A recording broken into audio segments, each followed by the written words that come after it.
Okay, so this is Unit 6, Lesson 4. What you'll learn to find and change units using a conversion factor. New vocabulary, conversion factor.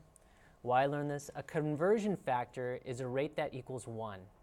For example, since 60 minutes equals 1 hour, both 1 hour and 60 minutes, 1 hour over 60 minutes, and 60 minutes over 1 hour are rates that equal 1. Do you guys see that these fractions, the numerators, are equal to the denominator? Okay, and remember, if the numerator and the denominator are equal, even if they don't look the same, they equal 1, right? So, the first step is to find this equality. How many units of one type of measure is equal to another type of unit? Does that make sense? Once you have this, you can make your conversion factor, and you can always make two conversion factors. Do you guys understand? So this and its reciprocal are the two conversion factors you can make from this relationship. Do you guys understand? So you have to have the relationship between the two units, minutes and hours. That's the relationship. From that relationship, you're going to create a conversion factor. And there should be two, and they're reciprocals of each other. Do you guys understand? Okay. So you can use a conversion factor to find equal units of measure. Here's an example. Converting units of measure. Use a conversion factor to change 7 hours into minutes. So the first thing you need to do, you need to take what you're starting out with this. In this case, 7 hours. Do you guys understand that? So I'm going to rewrite 7 hours as a fraction. And we know that anything multiplied by 1, it doesn't change the amount. It might change the look, but we're going to multiply by a factor of 1. Now, instead of multiplying by 1, we're going to use one of these two conversion factors. Do you guys understand that? But we have to choose the one that's going to help us. One of them is going to help us get to our answer. The other one's not going to help us at all. So let me show you two different possibilities. So you guys understand how to write your conversion factors, right? Yeah. Okay, that's the easy part. Now the hard part, which isn't really hard, is figuring out which one to use. So I'm going to rewrite this, and I'm going to use both conversion factors. So do you see that I used 1 hour over 60 minutes here and 60 minutes over 1 hour here? One of them is going to give us the right answer, one of them is not. Now, if you notice here, what do we do when we multiply fractions? We multiply what? Anybody? You multiply the two numerators. What's 7h times 1h? 7. And then h times h is what? H to the second power, because you have two of them you're multiplying. And then 1 times 60 minutes, what's that going to be? 60 minutes, right? Did I convert anything? No. So we didn't use, we had the incorrect conversion factor here. We didn't eliminate anything. We want to get back minutes, and that's not what we got. So over here, we're going to try it. And look, do you guys remember cross-canceling? Mm-hmm. So do you see that I have an h here and an h here? Mm-hmm. You can cross-cancel those just like you can numbers. So look at that. The h's go away. And then 7 times 60, what is that going to be? 420, and we have minutes, so 7 times 60 times minutes is 420 minutes, and then 1 times 1 is just 1, okay? And do you see how this nicely gets rid of what we don't want, and we end up with what we want? And so my answer is 420 minutes. Okay, so let's walk through the steps. We're going to take our relationship between the two units. We're going to write two conversion factors. And remember, the two conversion factors are reciprocals of each other. Once you have the two conversion factors, you're going to pick the one that helps you get rid of the unit you don't want. So the unit we start out with is hours. We don't want hours, so we want to pick the conversion factor that has hours in the denominator. Because if I have hours in the numerator and hours in the denominator, we see that they cancel. Does that make sense? Mm-hmm. Okay. Now let's move along to the next example. So the next example, I'm not going to work out both possible. I want you guys to figure it out. So here's my relationship.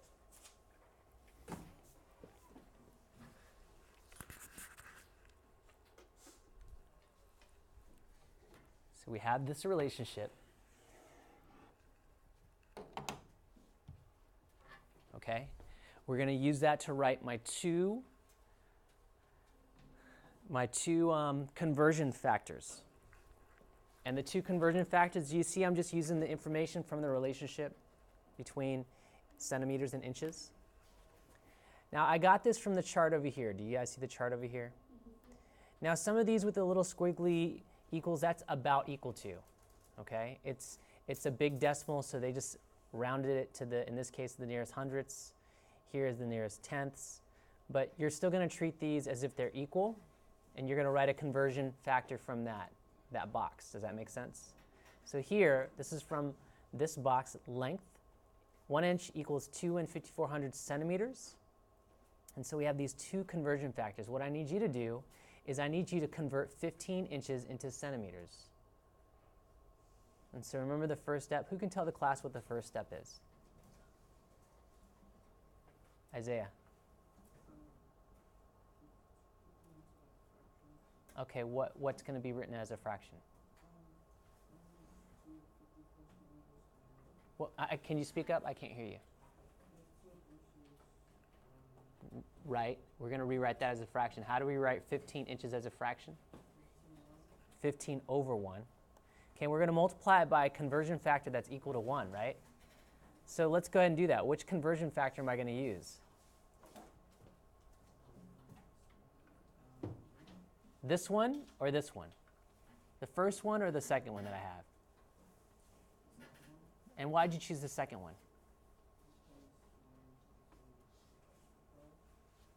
Because when we multiply, what's going to happen? What's going to happen, Isaiah?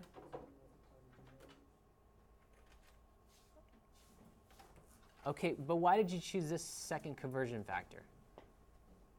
Is there a reason why you chose that?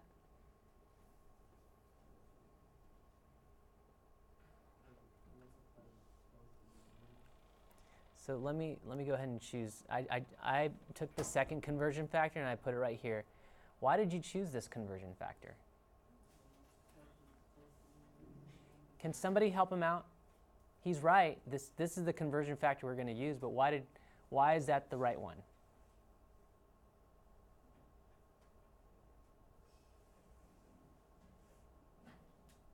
Makeda?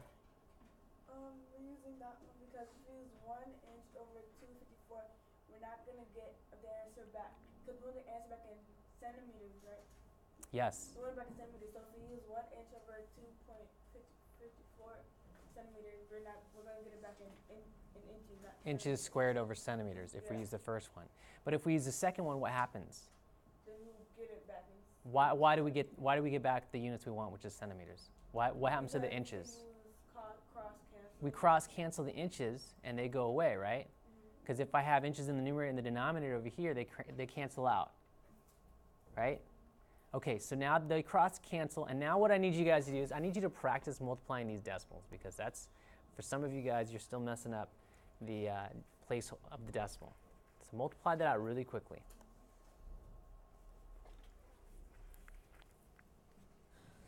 Multiply those two fractions.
Okay, who can tell me what it is that they get back when they multiply the numerators? What do you get back? Lauren, what did you get back? When you multiply the two numerators, what did you get back?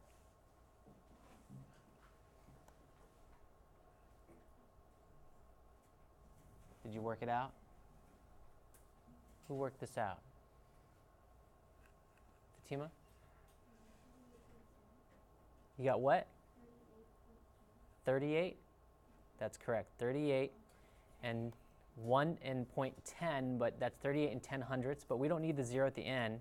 So what we get is 38 and 1/10 centimeters, or 38 over 1, or 38 and 1/10 centimeters. Okay, any question about that? All right. Now, let's try one more. Here we go. The mass of a western diamondback rattlesnake is about 6 7/10 kilograms. How many pounds does a snake weigh? Round to the nearest tenths. Well, here, this comes straight from my table of conversions over here. And then again, we have this relationship. And we're going to use this relationship, which comes from my chart, to write my two conversion rates, or conversion factors, right? And notice the conversion factors that I have, they're reciprocals of each other.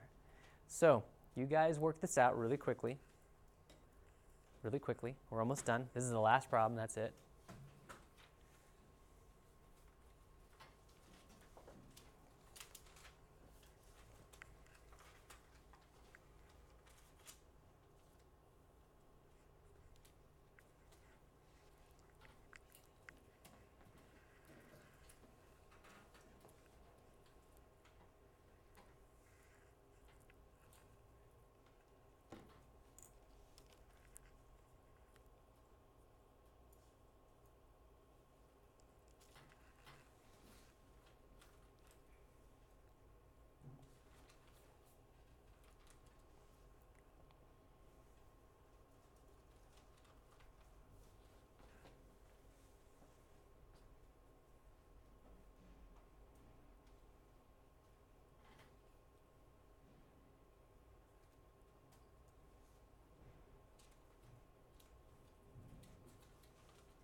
Okay, who can walk us through this? Can I get a volunteer? Even if you're not done, just walk me through some of the steps, the first few steps. Who's got the first step?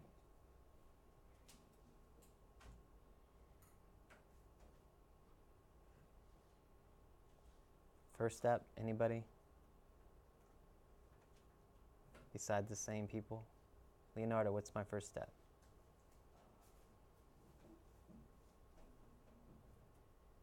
We're trying to figure out how much this snake weighs in pounds. But they don't give it to us in pounds, they give it to us in kilograms. So what's the first thing I needed to do?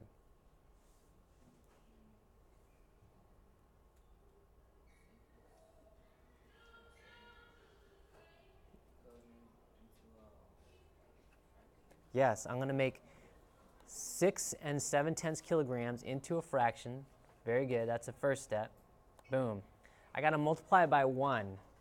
So I got to multiply by conversion factor equal to 1. So which conversion factor we're going to use, this one or this one? The first one or the second one? The first one. And, well, we have kilograms, right? If I use the first one, kilograms are on top. Is that going to help us eliminate kilograms? Right. So it's going to be the second one. Does that make? Do you understand how we choose which one? Now because I chose the second one, now my kilograms cancel out. Now I just got to multiply this out, and we're short on time, so I'm going to go and walk you guys through this. 14 and 74 hundredths pounds, but the question says round to the nearest tenths. So it's 14 and 7/10 of a pound. Okay? Are we good?